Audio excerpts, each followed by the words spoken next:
Hello, all. Good evening. First day of early voting. 20 days to go. We can take back North Carolina. We can take back our school boards. We can protect our families. We can do something that will further all of those goals. Today's the first day of early voting. Hope you got out there. I know that you're going to plan on getting out there.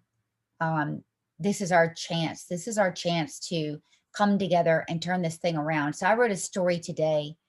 I wrote our statement from Ed First Alliance that will illustrate why we need to turn this around. Cheri Beasley says what all the other Democrats are either thinking or have also said. She says trans people, and especially people of color, face barriers to healthcare. And then she goes on to say that Republicans are mean, of course, we're the bad guys, right? And we're mean because we're limiting the ability of children to have sex change operations. And there's something, she says, deeply troubling about that. No, let me tell you what's deeply troubling, Cheri Beasley. The practice of chemically sterilizing and castrating our children and then mutilating them in the operating room in the name of equity. That's what's deeply disturbing. Now, we here at Ed First Alliance equate what Cheri Beasley wants for North Carolina and this country is a policy of eugenics. That is, I know, incredibly inflammatory of me to say, right? Would you believe that the FDA agrees with me? The American College of Pediatrics agree with me? Countries like the UK, Switzerland, Finland, all very liberal, by the way, they agree with me. Would you also believe that children and people who have transitioned and then transitioned back into their correct sex, they agree with me? It's not just Sloan Rockmouth out here saying this. It's not just Ed First Alliance saying it. Let me read you a few points. There are a tremendous amount of not only teens, but now adults coming forward and saying that they were groomed into taking the life-altering process of mutilating their bodies. They regret it. Puberty blockers can trigger mental illnesses like schizophrenia and bipolar, according to the American College of Pediatrics. The FDA, number one, the FDA has not approved these drugs for use of children. Why? Well, for one thing, they were designed for example, men who have terminal prostate cancer. It was designed to chemically castrate them to help save their lives.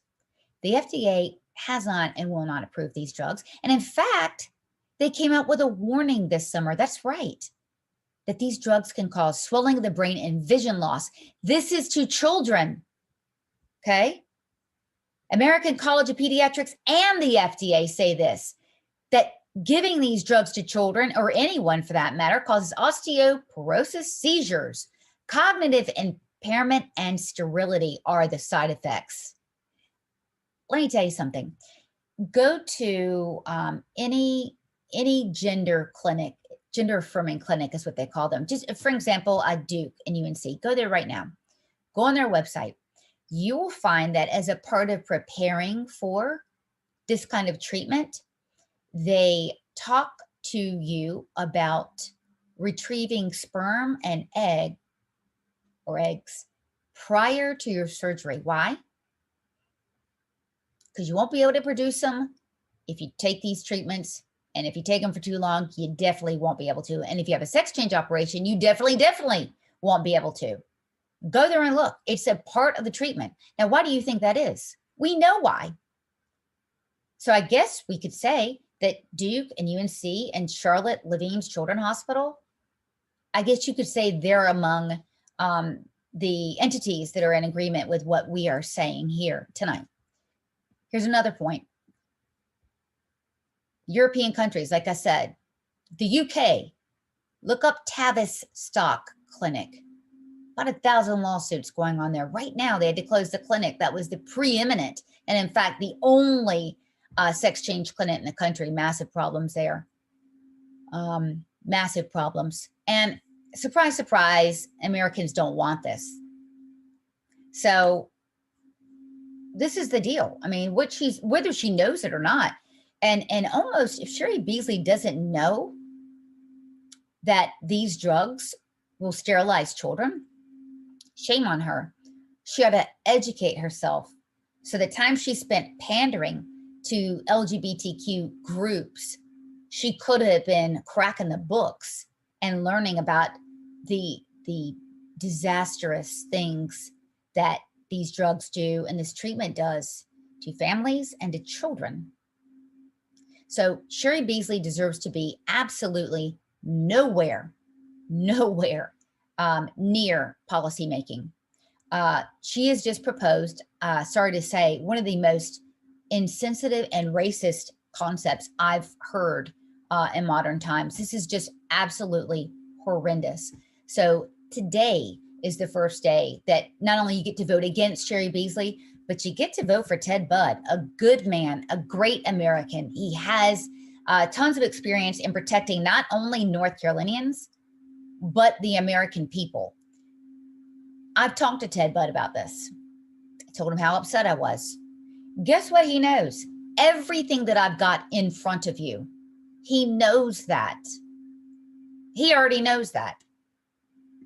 Because he looks into policies and the background behind them before he speaks to pander to groups. Today's the first day you get to vote for Ted Budd. You get to vote for someone who will stand up for our children. If you want to look at it this way, you also get to vote against Cheri Beasley. You get to vote against Democrats. They are pushing this on our children and on our country. And the insult to injury is that they want for the American taxpayer to pay for human rights abuses on a scale that's reminiscent of eugenics. They want us to pay for that. They want us to pay for our own demise, for our children's demise. Today's the first day you get to do the right thing. Today's the first day we get to take steps to restore sanity. Go out there, do your duty, vote.